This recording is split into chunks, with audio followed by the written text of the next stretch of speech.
అన్ని సన్ఫ్లవర్ అన్ని అవి బట్టలపై మొత్తం అవి గోధుమ కూడా మళ్ళీ అక్కడ ఇంకా పైన మొత్తం అవి. మున్సా గ్రామము, సాలూరు మండలము, నిజామాబాద్ జిల్లా. సూర్యపూలు వచ్చేసి రెండు నెలలు అవుతుంది సార్. అది 2 నెలల నుంచి కోతకు వచ్చినప్పటి నుంచి ఇక్కడే ఆరబెట్టేసినాం, ఎండబెట్టేసినాం. గవర్నమెంట్ ఏది కూడా దీన్ని ఆలోచించలేదు, తీసుకుంటామని చెప్పేసి దాన్ని ఏ నిర్ణయం కూడా తీసుకోలేదు ఇంతవరకు కూడా. మరి శనగలు అన్నీ అయిపోయినాయి, శనగలు అయిపోయినాయి, మక్కలు అయిపోయినాయి, వరి కోతలు కూడా అన్నీ అయిపోయినాయి. అయినా మాత్రం మా సన్ఫ్లవర్ మాత్రం అట్లాగే ఉండిపోయింది. ఈ స్టార్టింగ్లో వచ్చింది, 3 months లోపల వచ్చింది. ఇప్పుడు రైతులకు వీళ్ళకి డబ్బులు ఇవ్వాలంటే కూలి వాళ్ళకు కూడా ఈ మా పంట పోతేనే మేము ఈ పంట ద్వారానే మేము డబ్బులు ఇవ్వాల్సి వస్తుంది. ఇప్పుడు దీని ద్వారా ఎవరు కూడా యాక్షన్ తీసుకుంటలేరు, ఏం తీసుకుంటలేరు. ఇట్లాగే వస్తున్నాం పోతున్నాం, ఇక కుప్పర్ 4 రోజులకు 3 రోజులకు పల్టీ చేసుకుంటా చూస్తున్నాం. ఎవరు కూడా యాక్షన్ తీసుకుంటలేరు. ఇక్కడ గవర్నమెంట్ కానీ రైతు కానీ ఎవరు కూడా తీసుకుంటలేరు. ప్రస్తుతం నిజామాబాద్ జిల్లా హుంసా గ్రామ శివారు ప్రాంతంలో సన్ఫ్లవర్ పండించే రైతుల వద్ద ఉన్నాం. ఈ సన్ఫ్లవర్ రైతుల వద్ద ప్రస్తుతం వాళ్ళ గోడు మీడియా ద్వారా వెల్లడించడానికి రైతులు సన్నద్ధంగా ఉన్నారు. రైతులు ఏమంటున్నారంటే ప్రతి ఏటా ప్రభుత్వం సన్ఫ్లవర్ కొనుగోలు కేంద్రం ప్రభుత్వం ద్వారా ప్రారంభిస్తుంది. 7,000 నుంచి క్వింటాకు 7,000 నుంచి 7,200 రూపాయలు ఇస్తుంది. దీంతో ప్రభుత్వం ఈసారి విత్తనాలు ఫ్రీగా సరఫరా చేసింది. ఎట్లయినా ధాన్యం కొనుగోలు కేంద్రం ప్రారంభిస్తానే ఆశతో రైతులు సన్ఫ్లవర్ సుమారు 100 ఎకరాల్లో సుమారు 70 నుంచి 100 మంది రైతులు ఈరోజు 100 ఎకరాల్లో సన్ఫ్లవర్ పండించారు. పండించి అమ్ముకోవడానికి ఆరబెడుతున్నారు. నెల 15 రోజులు అవుతుంది, ఇప్పటికీ ఎవరు వస్తలేరు. బ్రోకర్లకు అమ్ముదామంటే 3,000, 3,500 అంటే ఒక్కొక్క కింటా వెనుక 3,000 నుంచి 4,000 రూపాయలు లాస్కు అమ్మాల్సిన పరిస్థితి ఏర్పడుతుంది.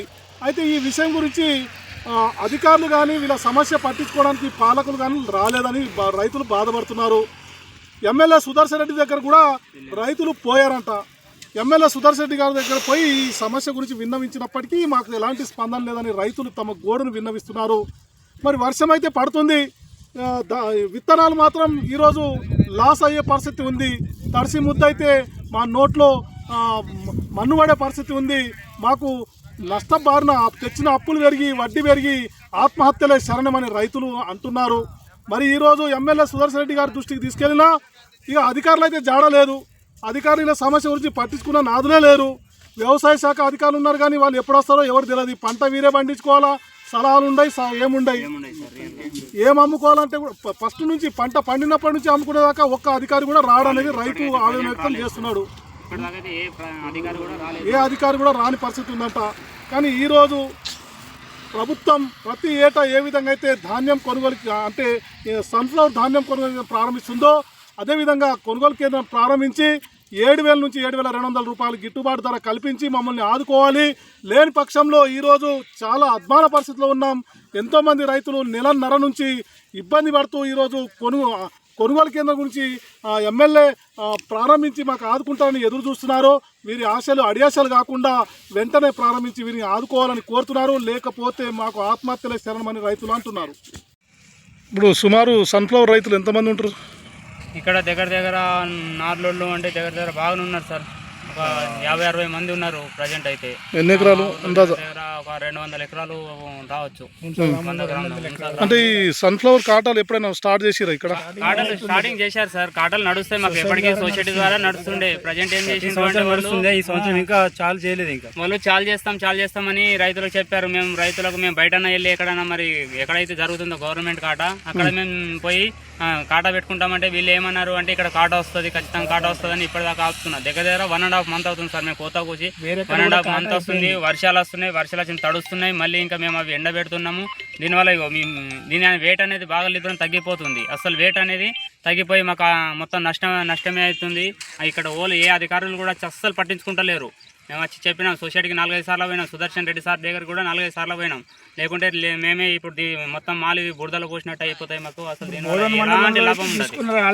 ఆల్రెడీ వేరే దగ్గర ఉన్నది, వేరే దగ్గర వచ్చింది అలాట్మెంట్లు, వేరే దగ్గర వస్తున్నాయి కానీ మా దగ్గర కావాలని అలాట్మెంట్ చేస్తలేరా, మరి అలాట్మెంట్ వస్తలేదా కూడా తెలుస్తలేదు. ఇప్పుడు గవర్నమెంట్ అమ్మితే ఎంత సార్ కింటాకు? ఇది 7,200 ఉంది సార్. 7,200 ప్రైవేట్ గా అమ్మితే 4,200 అంతే చెప్తారు. అంటే 3,500 లాస్ మీకు. మాకు 3-4 లాస్. 7,200 గవర్నమెంట్ కాట ఇస్తుందా? ఇస్తామన్నట్టే ఆగినాం కదా సార్ 3 నెలల నుంచి. దానికోసమే ఆగినాం. అంటే మీకు ఎవరు హామీ ఇచ్చారు మేము స్టార్ట్ చేస్తామని? ప్రతి సంవత్సరం తీసుకుంటారని మేము కూడా ఈ పంటలు వేసినాం సార్. కానీ ఇంకా ఈ ప్రజెంట్ ఈ ఇయర్ ఏం చేసిందంటే ఓన్లీ గవర్నమెంటే మాకు విత్తనాలు అందించింది. ఫ్రీ సర్వీస్ కింద గవర్నమెంటే విత్తనాలు అందించింది. విత్తనాలు అందించిందనే మేము ఈ పంట వేసినాము. ప్రజెంట్ ఇప్పుడైతే ఏం చేస్తలేరు, పంట కొంటలేరు. విత్తనాలు ఇచ్చినారు కానీ దానివల్ల మాకు పంట మొత్తం నష్టం జరిగిపోతున్నది. ఇక్కడైతే ఇంకొక 2 సార్లు గట్టిగా వర్షం పడితే మాకు ఇళ్ళకి ఒక ఇత్తు అమ్ముకోవడానికి కూడా పంట సార్. వర్షాలు పడి నిన్నైతే ఘోరంగా, మొన్న ఒకసారి వర్షం పడి నిన్న పైకి చేసుకుంటూనే ఉన్నాం. ఈ గవర్నమెంట్ అడ్లు వచ్చిన 5 రోజులకే లేపుతున్నారు. కాట 5 రోజులలోనే కోత కోసిన 5 రోజులు లేపుతున్నారు. సన్ఫ్లవర్ దగ్గర 1.5 మంత్ అవుతుంది. కరెక్ట్ 1.5 మంత్ అవుతుంది మేము కోసి. అయితే ఇక్కడ రైతులందరూ కోసి కూడా అదే టైం అవుతుంది. ఇప్పటికి మాత్రం పట్టించుకునే వాళ్ళే లేరు.